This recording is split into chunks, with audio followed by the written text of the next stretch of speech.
પ્રભુ ઈસુના જીવંત અને પવિત્ર ત્રિએક નામમાં વાલા ભાઈઓ અને બહેનો, આપ સર્વને લોગોસ બાઇબલ સ્ટડી તરફથી હું રેવરન્ડ યાકૂબ મેકવાન આપ સર્વનો આભાર માનતા પ્રભુ ઈસુના નામમાં પ્રેમી સલામ અને આજની શુભેચ્છા હું પાઠવું છું.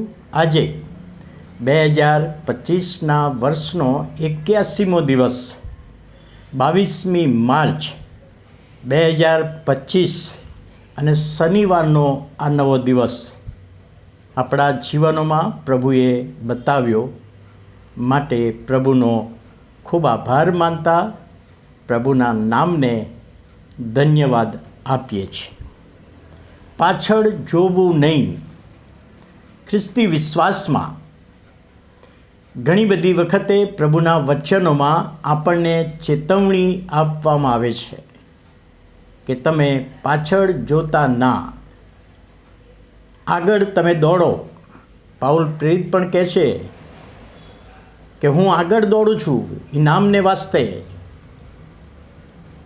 તારીખ 6 મે 1954 એ દિવસે રોજર બેનિસ્ટર 4 મિનિટમાં 1 માઇલ દોડવાની હરીફાઈ જીત્યો. જે હરીફાઈ રાખવામાં આવી બધા દેશો માટે, એમાં રોજર બેનિસ્ટર 4 મિનિટમાં 1 માઇલ દોડવાની હરીફાઈ જીત્યો. તેના 2 મહિના પછી એટલે જુલાઈ મહિનામાં જ્હોન એન્ડી, એમણે 3 મિનિટમાં 1 માઇલ દોડવાની હરીફાઈ જીત્યો. રોજર બેનિસ્ટર કરતાં 1 મિનિટ ઓછી. રોજર 4 મિનિટમાં 1 માઇલ અને જ્હોન એન્ડી 3 મિનિટમાં 1 માઇલ. અને નક્કી કરવામાં આવ્યું કે આ બંનેને, રોજર બેનિસ્ટર અને જ્હોન એન્ડી, આ બંનેને 7મી ઓગસ્ટ 1954ના રોજ બંનેની હરીફાઈ રાખવામાં આવે અને બંનેમાંથી કોણ પ્રથમ આવે છે એ જોવાનું હતું. હવે રોજર બેનિસ્ટર, જ્હોન એન્ડી બંનેએ દોડવાની શરૂઆત કરી. જ્હોન એન્ડી એ આગળ હતો અને પાછળ ફરીને જોયું કે મારો હરીફ રોજર બેનિસ્ટર કેટલો પાછળ છે, અને તે જ ઘડીએ રોજર આગળ થઈ ગયો અને હરીફાઈ જીતી ગયો. હરીફાઈ પૂરી થઈ અને પત્રકારોએ હારેલા જ્હોન એન્ડીને પૂછ્યું કે તમે તો આગળ હતા, અમે બધા એવી આશા રાખતા હતા કે તમે જ આ જીતવાના છો, પરંતુ તમે કેવી રીતે હારી ગયા? અને એમનો જે જવાબ હતો કે હું હારી ગયો કારણ કે મેં પાછળ જોયું. મેં પાછળ જોયું અને હું હારી ગયો. અને બાઇબલનો આ જવાબ છે,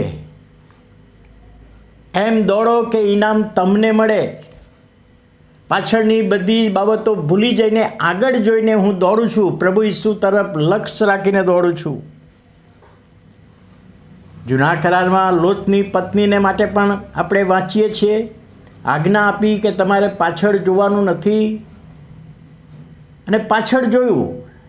અને પાછળ જોવાનો હેતુ હતો કે એનું ઘણું બધું હતું, એ હવે જતું રહ્યું છે, બળી રહ્યું છે, અને કહે છે એ ખારનો થાંભલો થઈ ગઈ. એ આપણે વાંચીએ છીએ લૂકની લખેલી સુવાર્તા 9મો અધ્યાય અને 62મી કલમ.